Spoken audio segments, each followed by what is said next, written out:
I think some of you have already written this, but I wanted to make sure you understood that we have the votes once the impeachment trial has begun to pass a resolution essentially the same, very similar to the 100-0 vote in the Clinton trial, which sets up, as you may recall, what could best be described as maybe a phase one, which would include, obviously, the arguments from the prosecution, arguments from the defense, and then a period of written questions, because remember, senators are not allowed to speak during the impeachment trial. So basically, written questions submitted to either the prosecution or the defense through the Chief Justice. At that point, during the Clinton trial, the issue of the appropriateness of calling witnesses was addressed.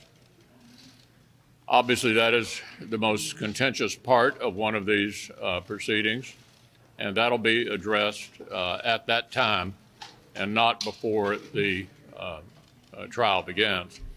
With regard to getting the papers, it is a rule of impeachment in the Senate that we must receive the papers.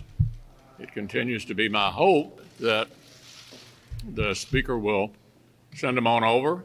The House argued that this was an emergency. They needed to act quickly, that the President was such, apparently, from their point of view, such a danger to the country that they needed to really rush this through. And then they sat on the papers now for 3 weeks.